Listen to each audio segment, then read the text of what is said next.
वारकरी संप्रदायातील थोर महात्मे व महाराष्ट्रातील विचारवंतांची दुर्मिळ कीर्तने, प्रवचने, व्याख्याने ऐकण्यासाठी सुरेश महाराज सूळ या यूट्यूब चॅनेलला अवश्य सबस्क्राईब करून बेल आयकॉन दाबा. सांसारिक फल भोगायचं ते प्रारब्धानुसार भोगावं. प्रयत्न आणि प्रारब्ध याचा कुठं वापर करायचा आणि कुठं विचार करायचा शास्त्राने सांगितलं. प्रयत्नाने परमार्थ करा, संसार प्रारब्धावर सोपवा. एक मन तुझ्या अवघ्या भांडवला, वाटिता ते तुला येईल कैसे, म्हणून दृढ धरी पांडुरंग, देहाला विसंग प्रारब्धाचा. प्रयत्नानं पंढरीनाथ धरायला शिका आणि देहाचा प्रारब्धाचा संबंध जोडून द्या. संसार घडेल तसा घडेल. येईल तर सुख येईल, नाही तर येणारही नाही. प्रारब्धानुसार फलप्राप्ती ही संसारातली ठरलेली आहे. त्याच्या विरुद्ध आपण काही मिळवायचा अधिक प्रयत्न करून उपयोग होत नाही. सगळ्यांनी सांगितलं म्हणजे देवा तुम्ही निरोप देत आहात, पण काय काही आहेर करणार नाही, आलेल्या पाहुण्याला काही भेट देत नाही. अरे ज्याला आपण आग्रहानं बोलावलं त्याला काहीतरी भेट दिली पाहिजे ना.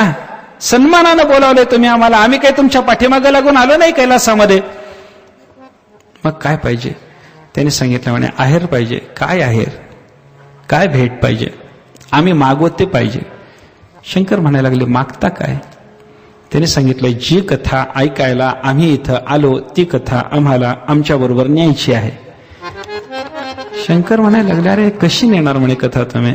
त्याने सांगितलं शतकोटी प्रविस्तर कथा झाली ना, 100 कोटी श्लोक रचले गेले ना, वाल्मिकांनी 100 कोटी श्लोकांनी ही कथा सांगितली ना. होय, सगळे श्लोक देवा तुम्ही ठेवून घ्यायचे नाही जवळ. काय करायचं?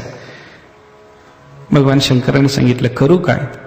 स्वर्ग मृत्यू पाताळातल्या या सगळ्या जीवांनी सांगितलं देवा विभागणी करा. स्वर्गातही काही कथा गेली पाहिजे, मृत्यूलोकात काही आली पाहिजे, पाताळात काही गेली पाहिजे. विभागून द्या, ती आम्हाला वाटून द्या कथा. शंकरांनी सांगितलं करा विभाग. 100 कोटीचे 3 तुकडे केले. किती झाले असतील? 33 लाखाचे 3 तुकडे झाले. 1 लाख श्लोक उरले. शंकरांनी सांगितलं अरे बाबा 33 लाख घेऊन जा, पण 1 लाख तरी रामकथेचं चिंतन माझ्याजवळ असू द्या. याने सांगितलं नाही म्हणे देवा तुम्ही निष्किंचन आहात, तुम्ही निष्परिग्रह आहात, तुम्ही विरक्त आहात, तुम्हाला कशाचा मोह नाही, तुम्हाला कशाची आवश्यकता नाही. एवढे ठेवून घेऊ नका. काय करा? लाखाची विभागणी करा पुन्हा. भगवान शंकरांनी पुन्हा विभाग केला. 33 हजाराचे 3 तुकडे झाले. 1 लाखात 33 हजार 99,000 गेले. 1000 श्लोक उरले. शंकरांनी सांगितलं एवढे तरी राहू द्या. नाही देवा विभाग करा याचा. विभाग करायला सांगितल्यानंतर देवानी 1000 श्लोकाचे पुन्हा विभाग केले. किती झाले असतील? 333चे 3 विभाग झाले. उरला 1 श्लोक. अनुष्टपुरत्ताचा उरलेला 1 श्लोक, त्याची अक्षर 32. शंकराच्याकडे तेवढी उरली. तेव्हा सगळ्यांनी सांगितलं देवा याचाही विभाग करा. काय करायचं? 32 अक्षराची जी विभागणी झाली ती 10 अक्षरात, तिघाला 3 10चे तुकडे दिले. उरली 2 अक्षर. ती 2 अक्षर म्हणजे राम ही आहेत. शंकरांनी सांगितलं बाकी सगळं न्याय ही 2 अक्षर कोणाच्या बापाला देत नाही म्हणत, ही मात्र माझ्याजवळ राहिलीच पाहिजे. सगळ्या लोकांनी कुठून चोरून आणली माहिती नाही, पण शंकराने ती कोणालाही दिलेली नव्हती. याच्याकरता तरी ही चरित्र आहेत. आत्मदेवाला अशी ती भार्या प्राप्त झालेली. आत्मदेव ब्राह्मणाचं संसार चालू, संतती झाली नाही. बरेच दिवस संतती नाही. अशा अवस्थेमध्ये आत्मदेवाने विचार केला आपल्या जगण्याला काही अर्थ नाही, संतानहीनाचं जगणं गृहस्थाश्रमामध्ये महत्वाचं मानलं जात नाही. वस्तुतः तसं असायचं काही कारण नाही. शास्त्राने संततीचा कल्याणाच्यासाठी उपयोग आहे असं कुठे सांगितलं नाही. आत्मकल्याण आणि वंशवृद्धी, संतानवृद्धी काही अन्योन्य संबंध नाही. दुसरा एक विचार धर्मशास्त्राने सांगितलाय. एका घरात 10 भाऊ असतील आणि 10 पैकी 9 निपुत्रिक असून 1 सपुत्र जर असला तर त्या एकाला झालेल्या मुलाच्या योगानं 10 जण सपुत्र आहेत. ज्याला संतती तोच सपुत्र नाही. संततीचा आणि आत्मकल्याणाचा तरी काही अन्योन्य संबंध नाही. उद्धरेत आत्मनात्मानं, आपला पण उद्धार करायचा असतो. त्या दृष्टीनं आत्मदेवाला उगीच व्यावहारिक विचार डोक्यात आला की आपल्याला संतती नाही, आपलं कल्याण होणार नाही, आपण काहीतरी करावं. उदास झाला. एका दिवशी अरण्यात गेला, देहत्यागाला तयार झाला.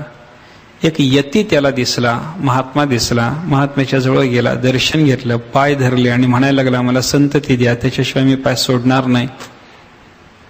यतीनं अंतर्दृष्टीनं पाहिलं तर याला संतती होण्यासारखं याचं भविष्य नव्हतं. तुला संतती होणार नाही, प्रारब्धात तुझ्या संतती नाही, आणि प्रारब्धाच्या प्रतिकूलतेनं काही फल प्राप्त करून घेण्याचा माणसाने प्रयत्न करू नये. सांसारिक फल भोगायचं ते प्रारब्धानुसार भोगावं.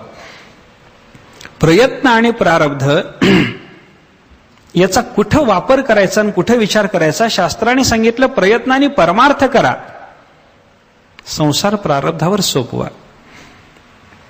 एक मन तुझ्या अवघ्या भांडवला वाटिता ते तुला येईल कैसे, म्हणून दृढ धरी पांडुरंग देहाला विसंग प्रारब्धाचा.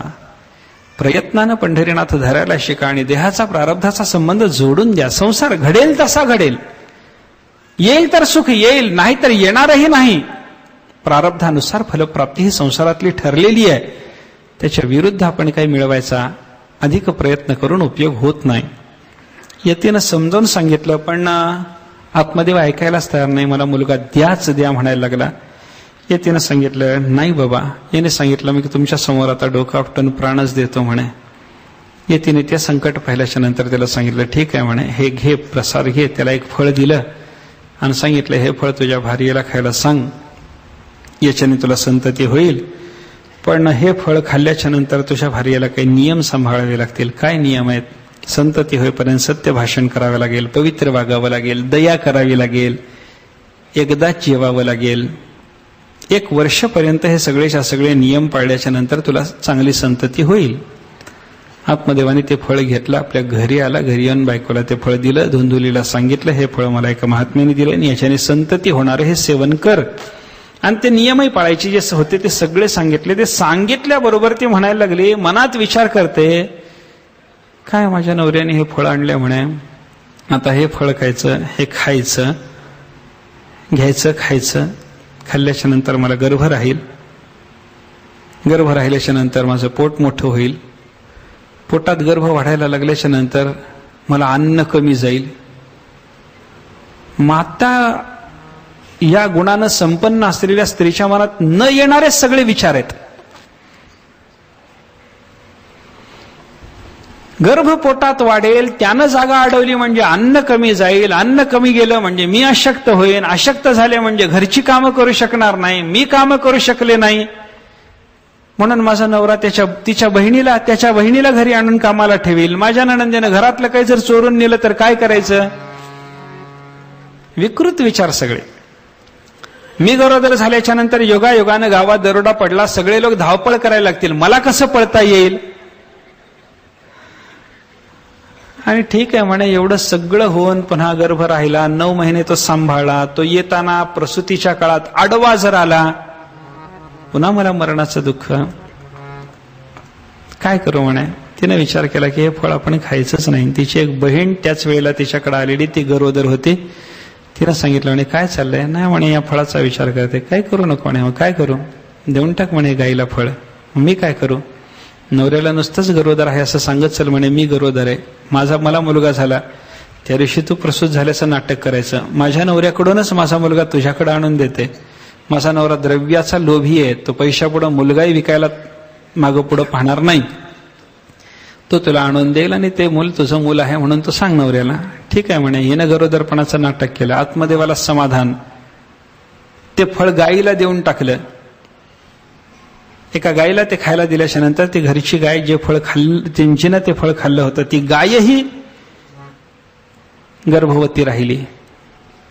पुढं कालांतरानं हिच्या बहिणीला संतती झाल्याच्या नंतर त्या बहिणीनं हिच्याकडं मूल पाठवलं.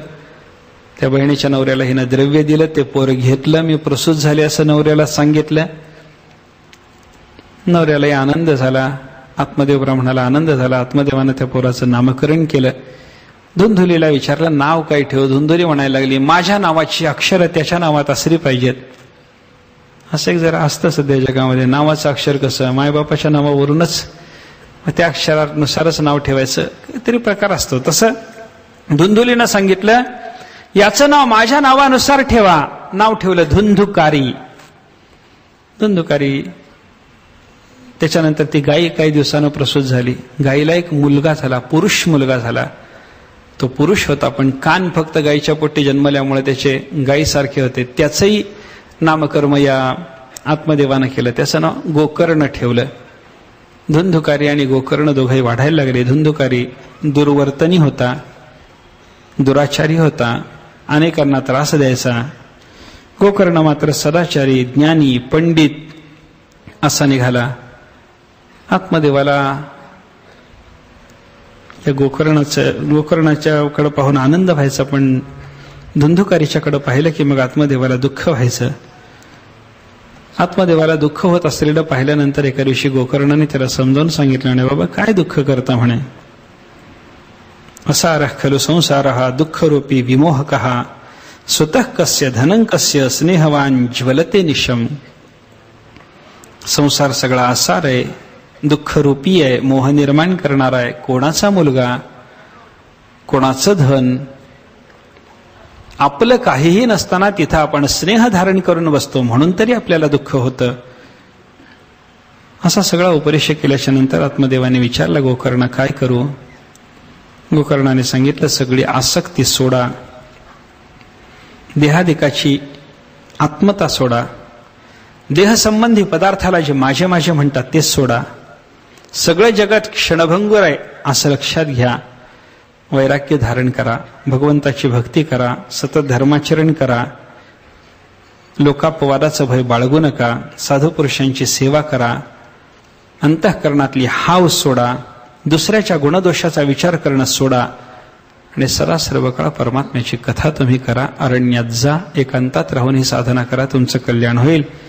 असं म्हणल्यानंतर तो आत्मदेव घरातून बाहेर पडला, एकांतात गेला. त्यानं भागवताचं चिंतन केलं आणि त्याच्यातून त्याचा उद्धार झाला. पुढं धुंधुकारी हा आपल्या घरामध्ये असताना धुंधुकारीची माता घरात जी होती धुंधुली, तिला एका दिवशी त्यानं मारहाण केली. कुठं धन ठेवले सांग म्हणून तो आईला विचारायला लागला. दुराचाराला त्याला पैसा लागायचा, त्याच्यामुळे त्यानं आईला त्रास देऊन जेव्हा पैसा मागितला तेव्हा त्याच्या मातेनं मुलाच्या त्रासाला कंटाळून विहिरीत पडून आपला जीव दिला. ती मेल्याच्या नंतर मग या धुंधुकारीला घर सगळं मोकळं झालं. गोकर्णही तीर्थयात्रेला निघून गेला. माता मेली, गोकर्ण तीर्थयात्रेला गेला, बाप वनात निघून गेला, आत्मकल्याणाची साधना करायला लागला. धुंधुकारी एकटाच घरात होता. त्यानं 5 वेश्या घरातच आणून ठेवल्या आणि दुराचार मन मानेल तसा तो करायला लागला. अशा अवस्थेमध्ये एका दिवशी त्या सगळ्या वेश्यांनी याच्या जवळचं सगळं धन एकदम मिळवण्याच्या बुद्धीनं याला असं हातापायाला बांधलं झोपल्या ठिकाणी, त्याच्या तोंडावर जळते निखारे ठेवून त्याला मारले आणि घरातच त्याला पुरून त्या सगळ्या वेश्या पसार झाल्या. धुंधुकारी मेला. गोकर्णाला तीर्थयात्रेत असताना कळाला की आपला भाऊ मेलाय. गयेला त्यानं त्याच्याकरता श्राद्ध केलं, पिंडदान केलं. भाऊ कसाही जरी असला तरी त्याचं कल्याण झालं पाहिजे या भावनेनं त्याच्याकरता जे करायला पाहिजे ते त्याचं उत्तर कर्म त्यांनी केलं. गोकर्ण घरी आला, झोपला आणि रात्री त्याला विचित्र दृश्य त्याला दिसायला लागलं. एकदम एक मेंढाच दिसला. मेंढा गुप्त झाला, हत्ती दिसायला लागला, हत्ती गुप्त झाला, रेडा दिसायला लागला, रेडा गुप्त झाला, इंद्र दिसायला लागला, इंद्र गुप्त झाला, अग्नी दिसायला लागला. हे सगळं वेगळं वेगळंच दिसत असलेलं दृश्य पाहिल्यानंतर गोकर्णाच्या लक्षात आलं की हा कोणीतरी दुर्गतीला प्राप्त झालेला जीव आहे, आपल्याला येऊन हा काहीतरी त्रास देतोय. त्याने त्याला विचारलं धैर्य धारण करून, कोण आहेस बाबा सांग. बोलता येईना. अभिमंत्रित जलाचा प्रक्षेप करून त्याला बोलकं केलं आणि त्याला विचारलं म्हणावं तू कोण आहेस सांग. त्यानं सांगितलं मी तुझा भाऊ आहे. ही तुझी अवस्था कशानं झाली. माझ्या दुराचारानं झाली. अरे तुझ्याकरता मी गयाश्राद्ध केलं. तो म्हणलं 100 गयाश्राद्ध करूनही मी मुक्त होत नाही. काय करू. काहीतरी साधन कर आणि माझी या दुर्गतीतून मुक्तता कर. असं सांगितल्याच्या नंतर तो गोकर्ण याच्याकरता काय साधना करावी या विचारात असताना अनेकांना त्यानं विचारलं. सगळ्यांनी गोकर्णाला सांगितलं, म्हणे आम्ही तुला सांगू शकत नाही, तुझ्या सामर्थ्यानं तू एकदा सूर्यालाच हे विचार. सूर्याचा रथ गोकर्णाने थांबवला आणि सूर्याला विचारलं की म्हणे माझ्या भावासाठी मी काय करू सांगा. सूर्यनारायणाने सांगितलं त्याला की भागवत कर, सप्ताहम वाचनं करू, 1 सप्ताहात तू भागवताची कथा कर, या तुझ्या धुंदुकारीला मुक्तता मिळेल. मग गोकर्णाने भागवत कथा करायची ठरवली. कथेकरता म्हणून गोकर्णाने आपल्या भावाला ती कथा ऐकता यावी अशी व्यवस्था केली. एक असा 7 ग्रंथी असलेला एक बांबू ठेवला. त्या बांबूचा आश्रय करून तो प्रेत असलेला धुंदुकारी तिथं राहिला. त्यानं कथा ऐकली. कथा ऐकत असताना 7 दिवसाच्या कथेमध्ये 1 दिवसाचा कथाभाग संपला की त्या बांबूची एक गाठ फुटत असे. 7 दिवस झाले, 7ही गाठी फुटल्या, ग्रंथीभेद झाला.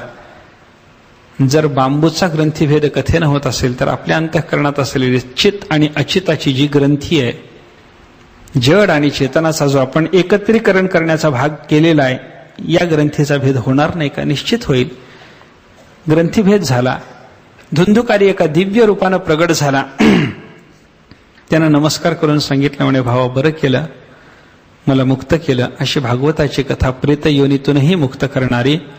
असं असल्यामुळं दुर्गती प्राप्त झाली, त्याच्यातूनही मुक्तता. अंतःकरणाला असंतोष असला तो संतोषात पर्यवसित करणं, अशा वेगळ्या वेगळ्या प्रकारच्या फलांचा लाभ या भागवताच्या कथेनं होतो. म्हणून सत्कथा श्रवण असावं आणि ते सद्वृत्तीनं असावं. कथा ऐकावी, सत्कथाच ऐकावी आणि ऐकणाऱ्यांनी सद्वृत्तीनं ऐकावी. हा एक महत्वाचा भाग लक्षात घ्या. काय उदाहरणाने सांगतो म्हणजे आपल्याला पटेल. एकदा काय झालं, एका ठिकाणी रामायण चालू होतं. रामायणाला बरेच लोक जमायचे. गावातल्या चाणाक्ष माणसांनी पाहिलं, जमलेल्या लोकांमध्ये एक गावातला अत्यंत सज्जन आणि एक गावातला अत्यंत दुर्जन, हे दोघंही कथेला असायचे. वर्षभर त्या सज्जन आणि दुर्जनांनी ऐकलेली कथा एका चाणाक्षानं टिपली. शेवटच्या दिवशी कथेच्या त्यानं त्या दोघांना विचारायचं ठरवलं. पहिल्यांदा दुर्जनाची गाठ घेतली, कारण दुर्जनम प्रथमम वंदे ना, सज्जनम तदनंतरम. म्हणून त्या दुर्जनाला गाठलं, नमस्कार केला आणि विचारला, आपण कथेला रोज येत होतो म्हणे. वर्षभर ऐकली म्हणे कथा. रामायणाला रोज होतो म्हणे. वर्षभर ऐकलेल्या रामायणातून तुम्ही काही बोध घेतला असेल, काय शिकला तुम्ही? दुर्जनाचं श्रवण. काय सांगायचंय मला? सत्कथा आणि सद्वृत्तीनं ऐका, हे बघायचं आपल्याला. दुर्जनानं ऐकलेली कथा, तिचा त्याच्या अंतःकरणावर झालेला परिणाम काय घेतलं, या संबंधात तो दुर्जन म्हणायला लागला, मी एकच शिकलो म्हणे रामायणातून. काय? दुसऱ्याची भार्या पळवून आणावीन, प्राण गेलं तरी परत करू नये. रावणाने हेच केलं ना, हे शिकलो म्हणलं. हे दुर्जनाचं बोलणं. साष्टांग नमस्कार केला त्यानं त्याला. गेला सज्जनाच्याकडे, सज्जनाला विचारलं, म्हणे आपण महाराज कथेला येत होता? होतो म्हणे. वर्षभर? हो म्हणला. दुसरं काय करायचं, कथा ऐकायची. आलो म्हणे कथेला. वर्षभर पूर्ण ऐकलेल्या या कथेतून तुम्ही काही बोध घेतला? घेतला म्हणे. काय कळालं तुम्हाला? सज्जन आणि सद्वृत्तीनं ऐकलेला असल्यामुळे तो सांगायला लागला, यांती न्याय प्रवृत्तस्य तिर्यंचोपी सहायताम अपथेन तु गच्छन्तम सोदरोपी विमुंचती. मला रामायणातून हे कळालं म्हणे. काय? न्याय्य मार्गानं जो चालतो त्याला पशुही सहाय्य करतात आणि अन्यायाच्या मार्गानं जो जातो त्याला सख्खा भाऊही सोडून जातो, हे मला रामायणातून कळालं. रावणाचं अन्यायाच्या मार्गाने जाणं म्हणून विभीषणही त्याला सोडून गेला.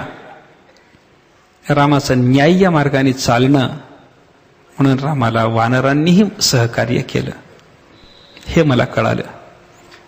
श्रवण करत असताना सद्वृत्तीनं जे श्रवण करायचं ना, असं तात्पर्य कळालं पाहिजे. दुर्जनाला कळालेलं तात्पर्य आपल्याला कळणं, याला महत्व नाही. सज्जनाने जे तात्पर्याचं ग्रहण केलेलं आहे, अशाच पद्धतीचं तात्पर्य आपल्याला गृहीत व्हावं, याच्याकरता म्हणून भागवताची कथा ऐकताना सद्वृत्तीनं कथा ऐकावी, सत्कथा ऐकावी आणि सद्वृत्तीनं ऐकावी. सद्भावाचं त्याच्यातून ग्रहण करता यावं, अशा भावनेनं ती कथा ऐकली पाहिजे. तर त्या कथेचा मनुष्याच्या जीवनावर चांगला परिणाम होतो. आणि या कथेचं महत्व सांगत असताना अजूनही असं वर्णन आहे, ही कथा केवळ इथंच चालते असं समजायचं कारण नाही. ही वैकुंठात चालते, कैलासात चालते, सत्यलोकात चालते, लोकलोकांतरात चालते, अशी ही भगवंताची दिव्य कथा आहे. कथेचा आपल्या अंतःकरणावर चांगला परिणाम होण्याकरता वक्त्याचं सुद्धा परीक्षण झालं पाहिजे. श्रोत्याचं जसं परीक्षण महत्वाचं आहे तसं वक्त्याचंही परीक्षण आहे. वक्ता कसा निवडावा आणि कसा वक्ता असावा या संदर्भामध्ये भागवताने फार चांगलं चिंतन केले. विरक्तो वैष्णवो विप्रो वेदशास्त्र विशुद्धीकृत दृष्टांत कुशलः धीरः वक्ता कार्य अतिनिस्पृह असा वक्ता असावा. शुकाचार्यासारखा वक्ता जर लाभला तर मोक्ष, तसा वक्ता लाभत नाही म्हणून ऐकायचंच नाही असंही मात्र नाही. काय एका ठिकाणी भागवत चाललं, वर्षभर चाललं, अनेकांनी ऐकलं. शेवटच्या दिवशी पुराणिकांनी सांगितलं की बाबा 7 दिवसामध्ये परीक्षितानं कथा ऐकली आणि त्याचा उद्धार झाला. श्रोत्याने जाऊन विचारलं, म्हणे महाराज काय परीक्षिताचा उद्धार किती दिवसात झाला? परीक्षितीला हो दिसा 7 दिवसात उद्धारून गेला. अहो तुम्ही वर्षभर सांगितलं ना, आम्ही वर्षभर ऐकलं, म्हणलं काही उद्धार नाहीच आमचा. पुराणिकाने सांगितलं अगदी बरोबर आहे तुझी शंका, पण तुझ्या प्रश्नाचं उत्तर देण्याकरता तुला माझ्या घरी यावं लागेल. ऐकायला उत्तर संध्याकाळी माझ्या घरी आहे. श्रोता गेला. पुराणिकाने सांगितलं ठीक आहे चला म्हणे आपण थोडंसं गावाच्या बाहेर जाऊन निवांत स्थान पाहून तुला उत्तर देतो. 7 दिवसात परीक्षिती उद्धारून जातो आणि वर्षभर ऐकून आमचा उद्धार नाही. देतो उत्तर, पण चल. रानात त्याला नेलं. एक सेवक आपल्या बरोबर त्या पुराणिकांनी घेतला. रानात रस्त्यानं जाता जाता समोरासमोर असलेली 2 झाडं पाहिली. एका झाडासमोर त्या श्रोत्याला उभं केलं आणि पुराणिकांनी आपल्या सेवकाला सांगितलेलं करकचून बांध म्हणे या झाडाला. बांधायला सांगितल्याबरोबर तो श्रोता घाबरलाच, म्हणला रानात आणून आता हे मला मारतात की काय? त्याने सांगितलं महाराज काही चूक झाली असेल तर क्षमा करा, पण असं बांधू नका मारून. त्याने सांगितलं काळजी करू नको, बांधू दे, थोडा वेळ तुझ्या प्रश्नाचं उत्तर देण्याकरता मला काही क्रिया करावी लागणार आहे. त्याला तिथं बांधायला लावलं आणि समोरच्या झाडासमोर जाऊन हा पुराणिक स्वतः थांबला. आपल्या नोकराला सांगितलं मलाही बांध. यालाही बांधलं. दोघालाही बांधल्याच्या नंतर त्या सेवकाला सांगितलं थोडंसं दूर बस, मी हाक मारल्याशिवाय यायचं नाही ना, मला सोडायचं नाही. ते सेवक दूर जाऊन बसल्यावर या श्रोत्याला त्याने सांगितलं हा आता तू ओरड बाबा आम्हाला सोडवा म्हणून. तो म्हणायला लागला मी बांधला गेलो, मला सोडवा, म्हणा सोडवा, मला सोडवा. त्याचं ओरडणं सुरू झालं की हा इथल्या इथं जागच्या जागी खटपट करायला लागला. म्हणतो आलोच भक्ता, सोडवायला तुला येतोच आहे, निघालोच आहे. त्याचंही ओरडणं उपयोगी नाही आणि याचंही ओरडणं उपयोगी नाही हे लक्षात आल्यावर पुराणिकांनी शेवटी आपल्या एका त्या सेवकाला सांगितलं म्हणे ये बाबा आम्हाला सोडव. त्यानं दोघाले सोडवलं आणि सोडवल्यानंतर पुराणिकाने श्रोत्याला सांगितलं कळालं काय कळायचं? तुझ्या प्रश्नाचं उत्तर मिळालं? म्हणलं काय उत्तर मिळायचं? म्हणे मी तुम्हाला विचारलं होतं 7 दिवसात परीक्षिती उद्धारला कसा, मी उद्धारलो नाही, याचं काय कारण? आणि तुम्ही काय उत्तर दिलं म्हणता? उत्तर अरे दिलं ना उत्तर. कसं काय दिलं? अरे इथं झालेली क्रिया लक्षात घे ना सगळी. काय क्रिया? त्याने सांगितलं तू बांधलेला आणि मीही बांधलेला अशा अवस्थेमध्ये मी तुला सोडवू शकलो का? नाही. माझा नोकर मोकळा असल्यामुळं तो आपल्याला सोडवू शकला की नाही? सोडवू शकला. उत्तर हेच आहे, बद्ध बद्धाला सोडवत नाही, मुक्त बद्धाला सोडवतो. शुकाचार्यांनी भागवत सांगितलं 7 दिवसात सांगितलं आणि परीक्षिती उद्धारून गेला. शुकाचार्य मुक्त आहेत, बद्ध असलेल्या परीक्षितीला ते मुक्त करू शकतात, मी मुक्त नाही. त्याच्यामुळं मीही बद्ध तूही बद्ध, मी तुला कसा सोडवू शकणार? म्हणून वक्ता कसा निवडावा या संदर्भातही बराचसा विचार भागवताच्या संदर्भात आहे. आणि असा योग्य वक्ता पाहून योग्य विधियुक्त पद्धतीनं आपण भागवताची कथा जर श्रवण केली तर त्या कथेच्या श्रवणातून आपल्याला ज्ञान वैराग्य वगैरे सिद्ध होऊन मोक्ष प्राप्त होण्याची व्यवस्था आहे. असा भागवताचा महिमा आहे. श्रीमद भागवताचा विचार आपण पाहतो आहोत. भागवताचं काय महिमा नाही या संबंधातला विचार आपण बराचसा विस्ताराने केला. श्रीमद भागवताची कथा कशासाठी ऐकायची? हरिश्चित्तम समाश्रयित ही त्याची फलश्रुती आहे. अंतःकरणामध्ये परमात्म्याचं येऊन कायमचं वास्तव्य व्हावं याच्यासाठी म्हणून भगवंताची ही कथा ऐकायची आहे. असा विचार भगवंताच्या या कथेसंबंधी आपण पाहिला. या कथेचा परिणाम काय या संबंधामध्ये 2 कथानकांचा विचार आपण थोडासा महात्म्य पाहत असताना कालच्या प्रसंगात पाहिला. त्याच्यातून आपल्याला असं लक्षात घेता आलं की बाबा ज्ञान वैराग्याला जर संजीवन प्राप्त व्हायचं असेल, ज्ञान आणि वैराग्याला जर उज्जीवन प्राप्त व्हायचं असेल, त्यांना उद्दीपन प्राप्त व्हायचं असेल, तर त्याच्यासाठी म्हणून भगवंताच्या कथेचं श्रवण महत्वाचं आहे. भगवत कथा श्रवण केली की त्याच्यातून ज्ञानाला उद्दीपन येणारच आहे, वैराग्याला उद्दीपन येणारच आहे. अंतःकरणावर ज्ञान वैराग्य या गोष्टी सगळ्याच्या असणं शक्य जरी नसलं तरी या गोष्टी असण्यावरच खरं मनुष्यपण आहे. हे सगळं खरं असल्यामुळे ज्ञान सिद्ध होण्याकरता, वैराग्य सिद्ध होण्याकरता प्रत्येकाचा प्रयत्न आहे. आणि तो प्रयत्न सफल होण्याच्या दृष्टीनं संतांनी शास्त्राने आपल्याला सांगितलं भगवत कथा श्रवण करा. परमात्म कथेचं श्रवण केलं की ज्ञान होतं, परमात्म कथेचं श्रवण केलं की वैराग्य होतं.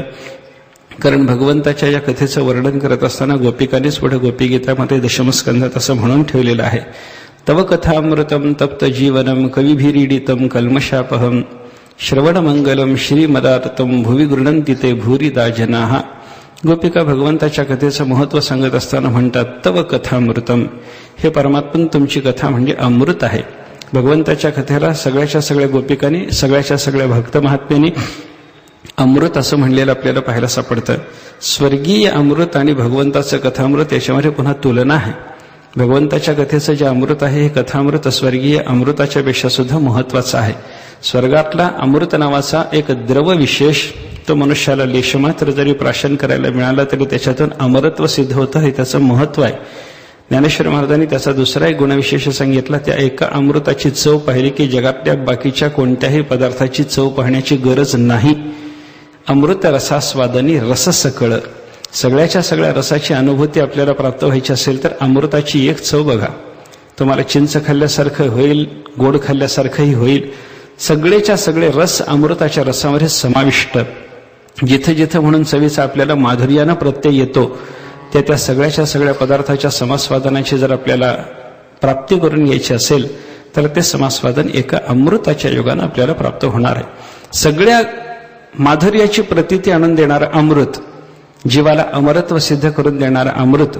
पण या अमृताच्या पेक्षा सुद्धा कथामृताची माधुरी काही आगळी वेगळी संत महात्म्याने आणि शास्त्राने सांगितलेली आहे. याच भागवताच्या महात्म्यामध्ये कालच्या कथाप्रसंगामध्ये शुकाचार्य ज्यावेळेला परीक्षिताच्याकडे भागवत सांगण्याकरता म्हणून प्राप्त झाले, स्थानापन्न झाल्याच्या नंतर त्यांचं परीक्षितानं पूजन वगैरे केलं आणि कथा सुरू व्हायची.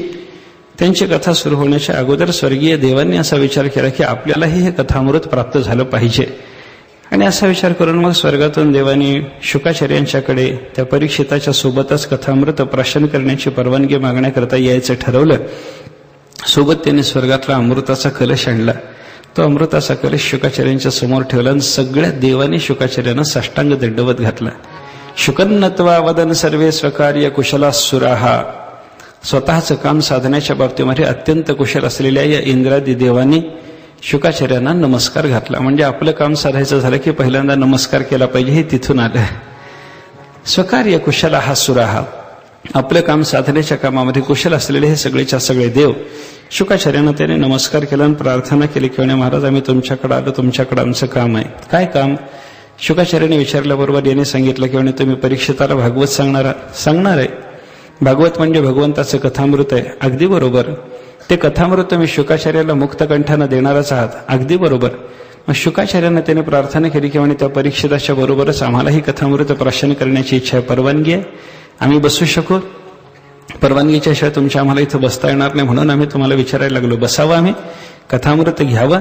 शुकाचार्यांनी त्याच्यावर काही उत्तर दिलं नाही. तेव्हा देवानी असा विचार केला की यांना काही अपेक्षा असावी, यांना काहीतरी आपण दिल्याच्या शिवाय हे आपल्याला कथामृत देणार नाहीत. म्हणून विनिमयाची भाषा बोलण्याच्या दृष्टीनं शुकाचार्यांच्या समोर तो अमृताचा, स्वर्गीय अमृताचा कलश देवाने ठेवला आणि देवाने सांगितलं की हे अमृत स्वर्गीय आपण घ्यावं आणि आम्हाला कथामृत द्यावं. कथा सुधाम प्रयच्छस्व गृहीत्वैताम इमाम सुधाम, हे आमचं स्वर्गीय अमृत आपण घ्या आणि आम्हाला कथामृत द्या. विनिमयाची भाषा आली, व्यापाराची भाषा आली, देण्याघेण्याची भाषा आली. महात्म्याच्याकडे ही भाषा चालत नाही. साधू पुरुष असा विनिमय करत नाही. त्याच्याकडे असलेलं परमात्म्याचं नाम, त्याच्याकडे असलेलं परमात्म तत्व, त्याच्याकडे असलेली परमात्म्याची कथा, याच्या तुलनेची विनिमयाकरता त्याला समर्पण करता येईल अशी एकही वस्तू आपल्याकडे नसते. म्हणून महात्म्याला केवळ नमस्कार करणं, शुद्ध भावानं करणं, त्यांना प्रार्थना करणं, त्यांच्यापासून कथामृत, परमात्म्याचं नाम हे सगळं प्राप्त करून घेणं, हे प्रकार शास्त्राला, संतांना मान्य होणार आहेत. पण विनिमयाची भाषा या देवांनी वापरलेली असल्यामुळे याने विचार केला की म्हणे तुम्ही मला काय देत आहात? देवांनी पुन्हा सांगितलं म्हणे स्वर्गीय अमृत. काय परिणाम याचा? अमरत्व सिद्ध होतं आणि सगळ्याच्या सगळ्या रसाची अभिरुची, हे सगळ्याच्या सगळ्या रसांचं समास्वादन याच्या आस्वादनानं होतं. एवढंच महत्व याचं. शुकाचार्य असं बोलल्याबरोबर देवांनी मानाखाली घातली आणि ते म्हणायला लागले की म्हणे आमच्यात काही कमी आहे का या स्वर्गीय अमृतात? जर स्वर्गीय अमृतात काही न्यूनता नसती तर हे अमृत देऊन कथामृत घेण्याचा विचार तुम्हाला तरी कुठला सुचला असता? ज्या अर्थी तुम्ही स्वर्गीय अमृत द्यायला तयार आहात आणि कथामृत घ्यायला माझ्याकडून तयार आहात, त्या अर्थी तुम्हाला या स्वर्गीय अमृताच्या पेक्षा सुद्धा कथामृताची माधुरी अधिक आहे हे मान्यच आहे. म्हणूनच तुम्ही माझ्याकडे ही भावना घेऊन आलेली आहात. असं बोलल्यानंतर देवाने सांगितलं की ठीक आहे महाराज, तुम्हाला जो विचार मान्य असेल तसं करा. स्वर्गीय अमृत घ्या आणि आम्हाला कथामृत द्या. देवांचा तो विचार ऐकल्याबरोबर शुकाचार्याने त्यांना सांगितलं की नाही म्हणे. त्यांनी विचार केला, क्व सुधा क्व कथा लोके. शुकाचार्य बोलायला लागले, अरे अमृत कुठं आणि कथा कुठं तुलना करताय कशी? विनिमयाची भाषा बोलत असताना जी वस्तू विनिमयाकरता द्यायची ती जी आपण वस्तू घेणार आहोत त्या वस्तूच्या तोलामोलाची असली पाहिजे ना. घेत आहात कथामृत आणि देत आहात स्वर्गीय अमृत, तुलना कशी व्हायची? दृष्टांतांनी या दोघांची तुलना कशा पद्धतीची व्हायला लागली याबद्दल शुकाचार्याने सांगितलं. क्वकाच क्वमणिर्महान. एखादा रत्न आहे आणि ते रत्न घ्यायकरता एखादा गेलेला माणूस विनिमयाकरता द्यायला लागला काचेचा तुकडा. योग्य? काचेचा तुकडा घेऊन कोणी रत्न द्यायला तयार होईल का? क्वकाचहा क्वमणिर्महान. महान अनर्घ्य अमूल्य असलेलं रत्न कुठं आणि कुठं एक सामान्य काचेचा तुकडा. काचेचा तुकडा घेऊन कोणी जसा रत्न देणार नाही तसं तुमचं अमृत घेऊन मी कथामृत तुम्हाला देणार नाही. तदा देवान जिहासह. शुकाचार्यांनी देवांची उपेक्षा केली आणि त्यांना सांगितलं कथामृत घ्यायचं असेल नम्रता घेऊन या. अंतःकरणावर शुद्ध भाव नसेल, नम्रता नसेल, कथामृताची तुम्हाला प्राप्ती होणार नाही. विचार मला काय सांगायचा आहे, गोपिकांनी जे भगवंताच्या कथेला अमृत म्हणले ना ते परमामृताच्या दृष्टीनं म्हणलेलं आहे. तव कथा अमृतम. परमात्मा तुमची कथा अमृत आहे. अमृत आहे म्हणजे स्वर्गीय अमृतासारखी ती आहे असं म्हणायचं कारण नाही. नामदेव महाराजांनी एका अभंगामध्ये भगवंताच्या नामाची माधुरी आपल्याला सांगितली. अमृताहुनी गोड नाम तुझे देवा, मन माझे केशवा काबा नेघे. अमृताहुनी गोड. परमात्म्याच्या नामाची माधुरी अशी आहे, अमृतापेक्षा ते गोड आहे. अमृताच्या पेक्षा गोड या शब्दाला महत्व आहे. शुकाचार्यांनी कथामृत आणि स्वर्गीय अमृत यांची तुलना करताना सुद्धा काच आणि रत्न ही जी उपमा दिलेली आहे या उपमेतूनच आपल्याला स्वर्गीय अमृत किती तुच्छ आणि कथामृत किती महत्वाचं याचा प्रत्यय येणार आहे. भगवंताची कथा अमृतासारखी अत्यंत महत्वाची. काय या स्वर्गीय एका विशिष्ट पेयाला, द्रव विशेषाला अमृत हे नाव जरी ठेवलेलं असलं तरी ज्ञानेश्वर महाराजांनी त्या अमृताची कथा आपल्याला सांगितलेली आहे. ज्ञानोबा त्या अमृताच्या बद्दल बोलत असताना असं म्हणतात की बाबा जे काळकुटाचे सहोदर मृत्यू भेणे प्याले अमर, दिहाचे पुरंदर 14 जाती. ज्ञानेश्वर महाराजांनी सांगितलं की हे अमृत, याला अमृत तुम्ही म्हणा. अमृतत्वाची प्राप्ती करून देण्याच्या कामात समर्थ असलेला हा द्रवविशेष आहे असं समजू नका. काळकुटाचे सहोदर हे स्वर्गीय अमृत आहे. निघालं कुठून? समुद्र मंथनातून. देवदैत्याने केलेलं जे क्षीरसागराचं मंथन आहे त्याच्यातून निघालेलं हे अमृत आहे. मग हे अमृत निघण्याच्या पूर्वी त्याच समुद्रातून कालकूट विष निघालं. ज्ञानेश्वर महाराजांनी सांगितलं कालकूट विषाचा सख्खा भाऊ असलेलं हे अमृत आहे. स्वर्गीय अमृत असं वर्णन त्यांनी केलं. कालकूटाचे सहोदर. बर, पुढे ज्ञानेश्वर महाराज वर्णन करतात मृत्यू भेणे प्याले अमर. स्वर्गीय देवाने या अमृताचं जे प्राशन केलं कशा करता? मृत्यू भेणे, आपल्याला मरण येऊ नये याच्यासाठी म्हणून स्वर्गातल्या त्या देवाने सगळ्या या अमृताचं प्राशन केलं. परिणाम काय झाला? सगळे अमर झाले. अमर शब्द त्यांच्याबद्दल योजला जातो. देवांना अमर म्हणलं जातं. आपल्यापेक्षा अधिक काळ जगणारे आहेत एवढंच. आपल्यापेक्षा अधिक काळ जगतात त्या दृष्टीनं त्यांना अमर म्हणलं जातं. कायमचं अमृतत्व त्यांना सिद्ध झालेलं नाही. ज्ञानेश्वर महाराजांनी सांगितलं अमृत प्राशन करणारे, मृत्यूच्या भयानं अमृत प्राशन करणारे देव, या सगळ्या देवांच्या पेक्षा अधिक आयुष्य लाभलेला या देवांचा राजा असलेला जो इंद्र, हे इंद्र तरी किती दिवस जगतात बघा तुम्ही. ज्ञानोबरांनी सांगितलं ब्रह्मदेवाच्या एका दिवसामध्ये 14 इंद्राला मरावं लागतं. हा अमृताचा परिणाम आहे. देहाचे पुरंदर 14 जाते. काल आपण पाहिलं मन्वंतर हे पुराणाचं रक्षण पाहत असताना चतुर्युगीचा काळ 71 वेळेला फिरला म्हणजे एक मन्वंतर होतं. एवढं इंद्राचं आयुष्य आहे आणि असे इंद्र ब्रह्मदेवाच्या एका दिवसामध्ये 14 वेळेला जात येत जर असतील तर त्या अमृताचा परिणाम, अमृत प्राशन करण्याचा परिणाम, अमृतत्वाची सिद्धी हा आहे असं म्हणता येईल का बोला? म्हणून संतांनी त्या स्वर्गीय अमृताला मूल्य दिलं नाही. त्या स्वर्गीय अमृताच्या ऐवजी संत महात्म्याने सांगितलं नामामृत प्राशन करा, भगवंताच्या कथामृताचं प्राशन करा. हे परमामृत आहे. कथामृत म्हणजे परमामृत आहे. काय असतं, आयुर्वेदाच्या दृष्टीनं आपण जर विचार थोडासा केला तर या घृताच्या बाबतीत म्हणजे तूप जे आपण तयार करतो त्या तुपाच्या बाबतीमध्ये त्यांच्याकडे शतधौत घृत, सहस्रधौत घृत असे प्रकार आपल्याला पाहायला सापडतात बरं का. म्हणजे वेगवेगळ्या वनस्पती पाण्यामध्ये शिजवून त्या पाण्याचं त्या पाण्यामध्ये ते तूप धुवून काढायचं. 100 वेळा ते तूप धुतलं त्याच्यात निर्माण होणारे औषधी गुण वेगळे आहेत. 1000 वेळेला ते तूप असं औषधी जलाने धुतलं म्हणजे त्याच्यामध्ये निर्माण होणारे गुण सामान्य तुपाच्या पेक्षा विशेष आहेत. तसं स्वर्गीय अमृताला शतधौत, सहस्रधौत, लक्षधौत, कोटीधौत करा. त्याच्यातून निर्माण होणारा जो परिणाम आहे त्या परिणामापेक्षा कथामृताचा, नामामृताचा परिणाम विलक्षण आहे. हे संत महात्म्याने आपल्याला सांगून ठेवलेलं आहे. म्हणून तव कथा अमृतम. गोपिका बोलताना पहिल्यांदा बोलल्या भगवान तुमची कथा म्हणजे अमृत आहे. पुढं तप्त जीवनम. संसारामध्ये त्रिविध तापाने तप्त झालेल्या जीवांना पाण्याप्रमाणे शीतलता देण्याच्या कामात समर्थ असलेलं हे अमृत आहे, कथामृत आहे. कथा अशी आहे. तप्त जीवनम कविभी ईडितम. परमात्म्याच्या कथेचं वर्णन करत असताना गोपिकांनी सांगितलं विद्वानानी, कवी शब्दाचा अर्थ विद्वान, ज्ञानी असा आहे. त्या विद्वानानी म्हणजे ज्यांना परमात्म्याचा यथार्थ बोध झालेला अशा ज्ञानी महात्म्यांनी, ईडित म्हणजे स्तवित, ज्ञान्यांनी जिची स्तुती करावी अशी भगवंताची कथा आहे. सामान्य माणूस स्तुती करेल न करेल हा भाग स्वतंत्र, पण ज्याला काहीतरी कळतं, ज्याला विशेष कळतं, ज्याला परमात्मा कळतो अशा महात्म्यानेही भगवंताच्या कथेचं वर्णन करावं. हे कथेचं महत्व आहे. कविभिः ईडितम.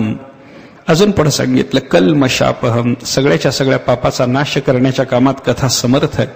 कोणाचंही कुठलंही कसलंही पाप त्याच्या ठिकाणी राहू नये असं जर त्याला वाटत असेल तर त्यानं कथामृताचं प्राशन करावं. सगळी पापं जातात. कथा त्रिवेणी संगम. संतांनी सांगितलंय ना, काल मी सांगून गेलो.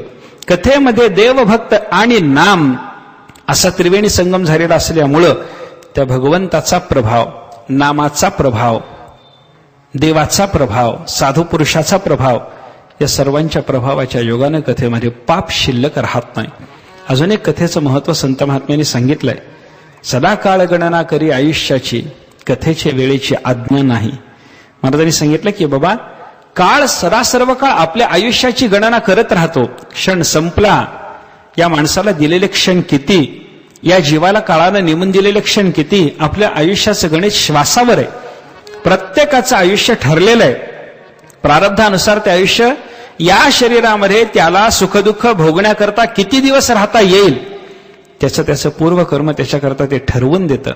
आणि श्वासावर ठरलेलं असं हे आयुष्य, याची काळ गणना करत राहतो, मोजत राहतो. काळ याला उचलायचा आहे, कधी उचलता येईल, इतके श्वास झाल्याशिवाय याला उचलता येणार नाही, हे काळाला ठाऊक आहे. म्हणून महाराज सांगतात सदा काळ गणना करी आयुष्याची. पण एक गंमत आहे, कथेचे वेळेची आज्ञा नाही. कथेमध्ये परमात्म्याच्या चिंतनामध्ये जर माणूस बसलेला असेल तर काळ त्याचं आयुष्य मोजू शकत नाही. म्हणून 4 ते 7:30 पर्यंत आपण भगवंताच्या कथेमध्ये जर असू तर एवढा वेळ काळाने आपला मोजून ठेवला नाही हे लक्षात घेत चला. काळ गणना करतो, आयुष्याची गणना करतो, कथेच्या वेळेची आज्ञा नाही. कथेच्या वेळेची जर काळाला आज्ञा नसेल तर स्वर्गीय अमृतानं येणाऱ्या अमरपणापेक्षा कथेनं येणारा अमरपण महत्वाचं, हे पुन्हा लक्षात घेता येईल की नाही बघा आपल्याला. कविभिः ईडितम कल्मशापहम. पुढे गोपिका त्या कथेचं वर्णन करताना सांगतात श्रवण मंगलम. कानावर ती कथा पडल्याबरोबर मांगल्याचा प्रत्यय मनुष्याला येतो, मंगल करून टाकते, त्याचं जीवन मंगलमय करून टाकते कथा. श्रवण मंगलम. श्रीमत. श्रीमत म्हणजे वैभवी अशी ही भगवंताची कथा आहे. आणि आततम. आतत म्हणजे व्याप्त आहे. इथंच केवळ कथा चालू आहे असं समजायचं कारण नाही. मृत्यूलोकातच कोणीतरी एखादा साधू पुरुष येतो आणि ती तुम्हाला आम्हाला कथा सांगतो भगवंताची असं समजायचं कारण नाही.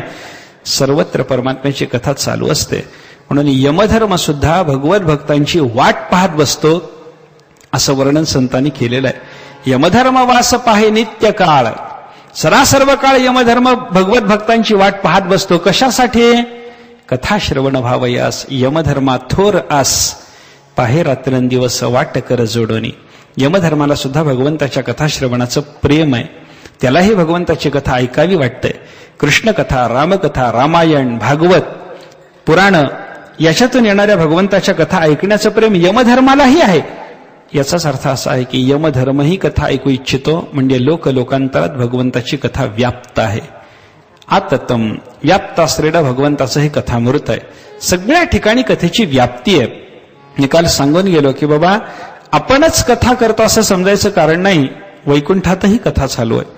भागवताची कथा, त्या भागवताच्या कथेसंबंधानं याच भागवताच्या महात्म्यामध्ये वर्णन असं आहे की ही कथा स्वर्गात चालते, ही कथा यमधर्माकडे चालते, ही कथा कैलासात चालते, भगवंताची ही कथा वैकुंठात चालते, भगवंताची ही कथा सत्यलोकात चालते. कोण सांगतो आणि कोण ऐकतो? विचार असा सांगितलाय. भगवान शंकर सांगतात तेव्हा पार्वती ऐकते, आणि पार्वती सांगायला लागते आणि शंकर ऐकतात. श्रोता वक्ता बदलत राहतो. जो श्रोता तो पुढे वक्ता होतो, आणि जो वक्ता तो पुढे श्रोता होतो. कथेचं श्रवण चालू असतं. शंकर सांगतात, पार्वती शांत चित्तानं ऐकते. नंतर पार्वती म्हणते, देवा तुमचं सांगून झालंय, आता मी एकदा सांगते, ऐका. तुम्ही सांगितलेली कथा माझ्या अंतःकरणात किती बिंबली, ठसली, टिकली, एकदा पाहून घ्या देवा. पार्वती सांगायला लागते आणि भगवान शंकर ऐकतात. वैकुंठामध्ये भगवान महाविष्णू निरूपण करतात. कृष्णाचीच कथा सांगणारा विष्णू आहे. भगवान महाविष्णू सांगतात, लक्ष्मी माता ऐकते.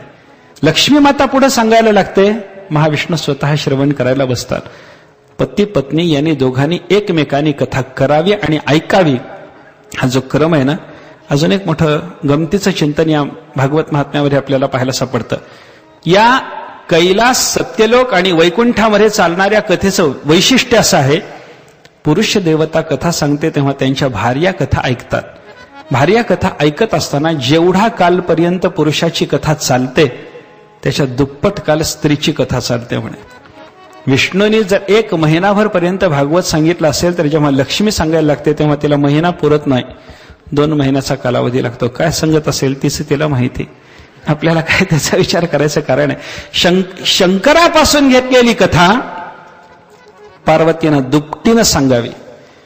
विष्णूंच्या पासून घेतलेली कथा लक्ष्मी मातेनं दुपटीनं सांगावी. हा असा प्रकार जर आपण पाहायला लागलो तर लोकांतरात असलेली ही भगवंताची कथा. काय झालं म्हणे, एकदा भगवान शंकराला रामकथा करायची इच्छा झाली. शंकराला रामाचं प्रेम आहे. भगवान रामचंद्राची कथा करावी असं त्यांच्या मनामध्ये आलं, आणि रामकथा करायची. कोणाकडून करावी?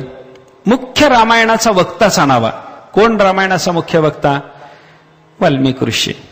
वाल्मिकांना सांगितलं, निरोप पाठवला, म्हणे तुम्ही एकदा कैलासामध्ये यावं. कशा करता? रामायण सांगायला. शंकर स्वतः येऊन निमंत्रण द्यायला लागले. वाल्मिकांनी ते निमंत्रण स्वीकारलं. म्हणे एवढा मोठा महादेव आपल्याला निमंत्रण देतो, महादेव बडादेव सबदेवन का बाबा, त्याच्यापासून प्राप्त झालेलं निमंत्रण अव्हेरायचं कसं? शंकरांनी निमंत्रण गेल्याबरोबर भगवंत वाल्मिकांनी सांगितलं, म्हणे येतो म्हणे देवा. कधी? थोडी जाऊन तयारी करतो म्हणे. काय तयारी करायची? श्रोते बोलावतो. कोण श्रोते बोलावणार आहात? स्वर्ग मृत्यू पाताळातून सगळ्या लोकांना बोलावतो. कुठं बोलावतास? कैलासात बोलावतो. अरे अधिकार असेल नसेल कथेकरता ते पाहायचं नाही. सगळ्यांना मी कैलासामध्ये पाचारण करतो आणि तिथे भगवत कथा होईल, रामकथा होईल. ठीक आहे. वाल्मिकांनी निमंत्रण स्वीकारलं. नियोजित दिवस आला. वाल्मिक आले. स्वर्ग मृत्यू पाताळातून सगळेच्या सगळे लोक कथा श्रवणाकरता म्हणून कैलासात जमा झाले.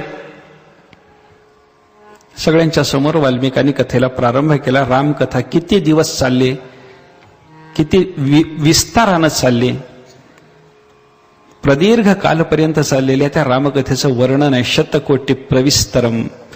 रामरक्षा स्तोत्रामध्ये वर्णन आहे. चरितम रघुनाथस्य शतकोटी प्रविस्तरम. रघुनाथाचं चरित्र शतकोटी प्रविस्तर. 100 कोटी श्लोकांनी वाल्मिकांनी ती रामकथा गायली. सगळ्यांनी ऐकले. कथा संपली. महाप्रसाद झाला. सगळे आपापल्या स्थानाला निघाले. भगवान शंकराच्याकडे आले आणि शंकरांना त्यांनी सांगितलं, म्हणे देवा आम्ही निघालो. मृत्यूलोकातले मानव निघाले, पाताळातले नाग निघाले, स्वर्गातले देव निघाले. ऊर्ध्वलोक, मध्यलोक, अधोलोकातल्या सगळ्या लोकांनी आपापल्या स्थानाला जायचं ठरवलं. शंकराकडे निरोपाला आले. देवा, आपण आम्हाला बोलावलं, कथा ऐकवली, फार चांगलं झालं, फार चांगलं झालं, परमानंद आम्हाला सिद्ध झाला, आपल्या कृपेनं आम्हाला ही कथा मिळाली. देवा, फार चांगलं झालं, निघतो आम्ही. शंकराने सांगितलं, निघा, कथेकरताच बोलावलं होतं, संपली कथा, आता तुम्हाला गेलं पाहिजे, मला निरोप दिलाच पाहिजे, निघा. सगळ्यांनी सांगितलं, म्हणजे देवा तुम्ही निरोप देत आहात, पण काय, काही आहेर करणार नाही, आलेल्या पाहुण्याला काही भेट देत नाही. अरे ज्याला आपण आग्रहानं बोलावलं त्याला काहीतरी भेट दिली पाहिजे ना, सन्मानानं बोलावलंय तुम्ही आम्हाला, आम्ही काही तुमच्या पाठीमागं लागून आलो नाही कैलासामध्ये, मग काय पाहिजे. त्यांनी सांगितलं, म्हणे आहेर पाहिजे. काय आहेर, काय भेट पाहिजे, आम्ही मागवत ते पाहिजे. शंकर म्हणायला लागले, मागता काय. त्यांनी सांगितलं, जी कथा ऐकायला आम्ही इथं आलो ती कथा आम्हाला आमच्या बरोबर न्यायची आहे. शंकर म्हणायला लागले, अरे कशी नेणार म्हणे कथा तुम्ही. त्याने सांगितलं, शतकोटी प्रविस्तर कथा झाली ना, 100 कोटी श्लोक रचले गेले ना, वाल्मिकांनी 100 कोटी श्लोकांनी ही कथा सांगितली ना. होय, सगळे श्लोक देवा तुम्ही ठेवून घ्यायचे नाही जवळ, काय करायचं. भगवान शंकरांनी सांगितलं, करू काय.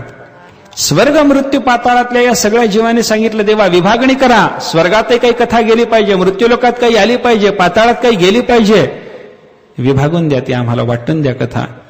शंकराने सांगितलं, करा विभाग. 100 कोटीचे 3 तुकडे केले. किती झाले असतील, 33 लाखाचे 3 तुकडे झाले, 1 लाख श्लोक उरले.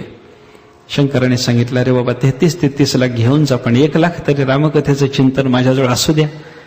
याने सांगितलं, नाही म्हणे देवा, तुम्ही निष्किंचन आहात, तुम्ही निष्परिग्रह आहात, तुम्ही विरक्त आहात, तुम्हाला कशाचा मोह नाही, तुम्हाला कशाची आवश्यकता नाही, एवढे ठेवून घेऊ नका. काय करा, लाखाची विभागणी करा पुन्हा. भगवान शंकरांनी पुन्हा विभाग केला. 33 हजाराचे 3 तुकडे झाले. 1 लाखात 33 हजार, 99,000 गेले, 1,000 श्लोक उरले. शंकरांनी सांगितलं, एवढे तरी राहू द्या. नाही देवा, विभाग करा याचा. विभाग करायला सांगितल्यानंतर देवानी 1,000 श्लोकाचे पुन्हा विभाग केले. किती झाले असतील, 333चे 3 विभाग झाले. उरला 1 श्लोक, अनुष्टपुरत्ताचा उरलेला 1 श्लोक, त्याची अक्षर 32. शंकराच्याकडे तेवढी उरली. तेव्हा सगळ्यांनी सांगितलं, देवा याचाही विभाग करा. काय करायचं, 32 अक्षराची जी विभागणी झाली ती 10-10 अक्षरात, तिघाला 3 10-10चे तुकडे दिले. उरली 2 अक्षरं. ती 2 अक्षरं म्हणजे राम ही आहेत. शंकराने सांगितलं, बाकी सगळं न्याय, ही 2 अक्षरं कोणाच्या बापाला देत नाही म्हणत, ही मात्र माझ्याजवळ राहिलीच पाहिजे. सगळ्या लोकांनी कुठून चोरून आणली माहिती नाही, पण शंकराने ती कोणालाही दिलेली नव्हती. सांगायचं काय मला, कैलासामध्ये भगवान शंकराने सर्व जीवांना पाचारण करून त्यांच्यासाठी कथा करवावी.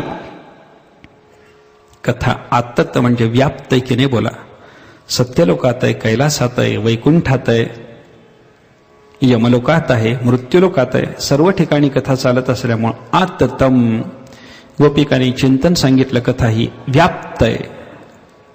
आणि शेवटी गोपिका वर्णन करतात, भुवी गृणंती ते भूरिदा जनाहा.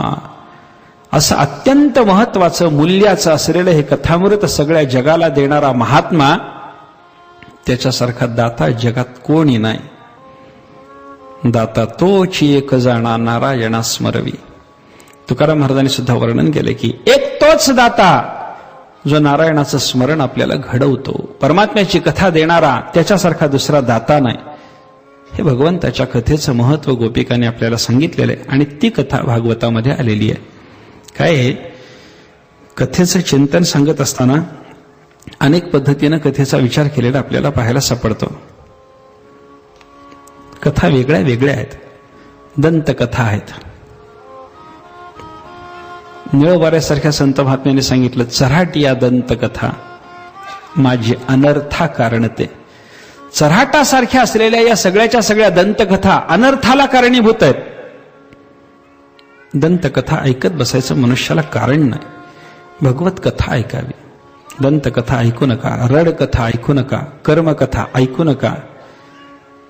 ज्ञानेश्वर महाराजांनी महात्मा नसतो माम पार्थ हा जो 9व्या अध्यायातला श्लोक आहे, त्या श्लोकावर भाष्य लिहिताना त्याला एक अवतरण दिलंय.